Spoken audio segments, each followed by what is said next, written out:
Hi friends, ഇന്ന് ഞാൻ നിങ്ങൾക്ക് 2-3 ചെറിയ കാര്യങ്ങൾ കാണിച്ചു തരണം. ഒന്ന്, നമുക്ക് ഈ നൂല് എലാസ്റ്റിക് ഇല്ലേ, അതെങ്ങനെയാണ് തയ്ക്കുന്നതെന്ന് കാണിക്കാം. നമുക്ക് തുണിയിൽ നൂല് എലാസ്റ്റിക് നമ്മളിതാ ഇതുപോലെ ബോബൻ കേസ് എടുത്ത് ഇതുപോലെ ചുറ്റണം. നമ്മൾ സാധാരണ നൂല് ചുറ്റും പോലെ ഈ ഇലാസ്റ്റിക് നൂല് അതിൽ ചുറ്റിയിട്ട് നമ്മൾ സാധാരണ നൂലിടും പോലെ ബോബനിൽ ഇത് ഇട്ടിട്ട് എന്താ ചെയ്യേണ്ടതെന്ന് വെച്ചാൽ ആ ഒരു ചെറിയ ആണിയില്ലേ, അത് ഒരല്പം ഒന്ന് ലൂസാക്കണേ, ഒരു ശകലം ഒന്ന് ലൂസാക്കണം. കാരണം നൂല് പോലെ ഇത് അതിന് ഇച്ചിരി കട്ടിയുള്ളതാണ്, അതിലൂടെ കടന്നു പോകണം. അപ്പോൾ ഒരല്പം ഒന്ന് ലൂസാക്കുക. അത് നമ്മൾ തയ്ക്കുമ്പോൾ അത് കയറി വരുകയും വേണം. അപ്പോൾ ഒരു പിരി ഒന്ന് ലൂസാക്കിയിട്ട് നമ്മൾ മെഷീനിലിടുക. ഇട്ടിട്ട് സാധാരണ നമ്മൾ നൂല് വലിക്കും പോലെ വലിച്ചെടുക്കുക. എന്നിട്ട് ഒരു തുണിയെടുത്ത് നമ്മൾ ഏതാണോ തയ്ക്കാനുള്ളത് ആ കൈ ബ്ലൗസിൻ്റെ കൈ തയ്ക്കണമെങ്കിലോ അല്ലെങ്കിൽ ഫ്രില്ലല്ലാതെ വെക്കണമെങ്കിലോ ഒക്കെ നമുക്ക് ഇതുപോലെ കുഞ്ഞുങ്ങളുടെ ഫ്രാക്കൊക്കെ നമ്മൾ സാധാരണ ഈ ഇലാസ്റ്റിക് നൂല് വെച്ച് തയ്ക്കാറുണ്ട്. അപ്പോൾ അത് നിങ്ങൾക്ക് എന്താണോ തയ്ക്കാനുള്ളത് അത് എടുത്ത് ഇങ്ങനെ അങ്ങ് തയ്ച്ചാൽ മതി.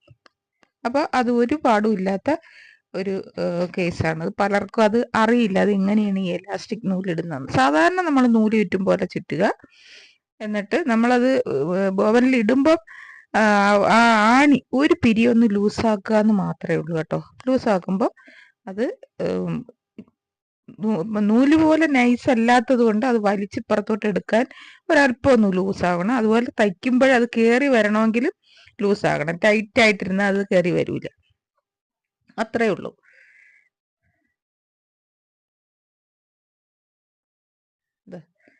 കണ്ടോ, ഇതുപോലെ നമുക്ക് തയ്ച്ചെടുക്കാം. ഇപ്പം 2-3 ലൈനൊക്കെ നമുക്ക് ഫ്രോക്കിലൊക്കെ തയ്ക്കണം. അപ്പോൾ ഇതുപോലെ തയ്ക്കാം.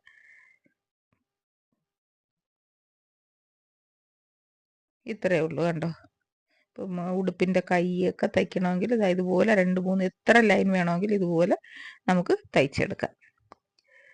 മനസ്സിലായല്ലോ എങ്ങനെയാണ് ഇലാസ്റ്റിക് നൂലിടുന്നതാണ്. പിന്നെ ഇനി അടുത്ത ഒന്ന് കാണിക്കുന്നത്, നമ്മൾ ഈ ക്രോസ് തുണി ക്രോസിന് വെച്ച് തയ്ക്കാറുണ്ട്, അല്ലെങ്കിൽ ഇങ്ങനെ സ്ട്രൈറ്റ് ആയിട്ട് വെട്ടിയിട്ട് ഇങ്ങനെ തയ്ക്കാറുണ്ട്. നമുക്കിത് വേറൊരു മോഡലിൽ തയ്ച്ച് കാണിക്കുക. ക്രോസ് തുണി ഇങ്ങനെ വയ്ക്കുക. ക്രോസ് തുണിയാണ് നമ്മൾ പൈപ്പിങ്ങിനോ അല്ലെങ്കിൽ കഴുത്ത് തയ്ക്കാനോ ഒക്കെ എടുക്കുമ്പോൾ അങ്ങനെ വെച്ചിട്ട് കുറുകെ ഒന്ന് തയ്ക്കുക. ഇത് ഒരു പാടും ഇല്ലാത്തതാണ്, നമുക്ക് വളരെ ഈസി ആയിട്ട് തയ്ക്കാൻ പറ്റുന്ന ഒരു മെത്തേഡാണിത്.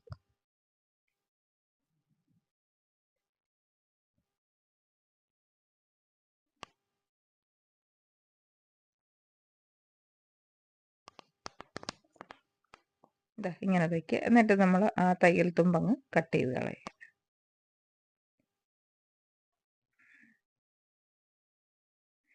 എന്നിട്ട് നോക്കാം, കണ്ടോ കറക്റ്റായിരിക്കുന്നുണ്ടോ. വളരെ സിമ്പിളായിട്ട് ഈസി ആയിട്ട് തയ്ക്കാം.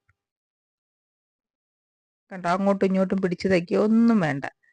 അത് രണ്ടും അങ്ങോട്ടും ഇങ്ങോട്ടും വെച്ച് തയ്ക്കുക. ഇപ്പം ഇത് മനസ്സിലായല്ലോ. ഇനി ഞാൻ ആ ഇലാസ്റ്റിക് വെച്ചിട്ട് ഒരു പാവാട തയ്ക്കുന്നത് എങ്ങനെയാണെന്ന് കാണിച്ചു തരാം കേട്ടോ. ഒരു കുഞ്ഞു പാവാട, കുഞ്ഞല്ല വലുതായാലും നിങ്ങൾക്ക് തയ്ക്കാം. ഇത് ഞാനൊരു മോഡൽ നിങ്ങൾക്ക് കാണിച്ചു തരുന്നത്. ഇലാസ്റ്റിക് ഇട്ടേക്കാണ്, ഇലാസ്റ്റിക് ഇട്ടിട്ട് തയ്ക്കുകയാണ്.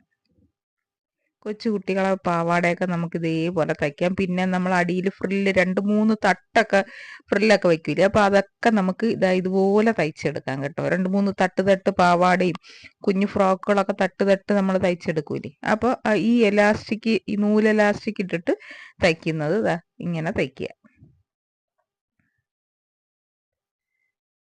അതിന് നമ്മൾ പ്ലേറ്റ് ചുരുക്കൊന്നും വേണ്ട, എലാസ്റ്റിക്കിൻ്റെ ചുരുക്ക് മതി.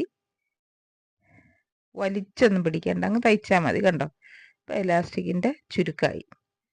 ഇനി നമുക്കിതിൽ വീതിയുള്ള ഒരു പട്ട അതിൻ്റെ മുകളിൽ അടിച്ച് വെച്ചാൽ അത് പാവാട, കുഞ്ഞുങ്ങളുടെ പാവാടയാവും. ഇതിപ്പം ഞാനൊരു ചെറിയ പട്ട ഞാൻ നിങ്ങൾക്ക് അടിച്ച് കാണിച്ചു തരാം.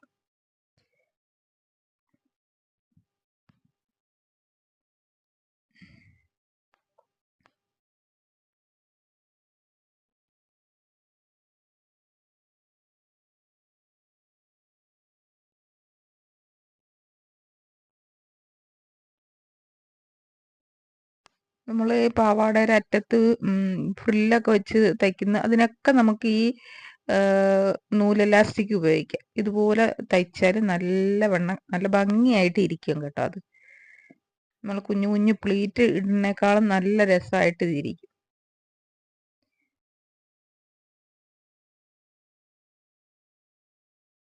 ഒരു വീതിയുള്ള പട്ട മടക്കി ഇത് വീതി കുറവാണ്, പക്ഷെ നല്ല 2 ഇഞ്ച് വീതിക്കൊക്കെ നമ്മൾ പാവാടയ്ക്ക് പട്ട അടിക്കൂലേ, അപ്പോൾ 2 ഇഞ്ച് വീതിക്കൊക്കെ അടിക്കും. ഞാൻ ഇത് ജസ്റ്റ് നിങ്ങൾക്ക് ഒന്ന് കാണിച്ചു തരാൻ വേണ്ടി ചെയ്യുന്നതാണ്.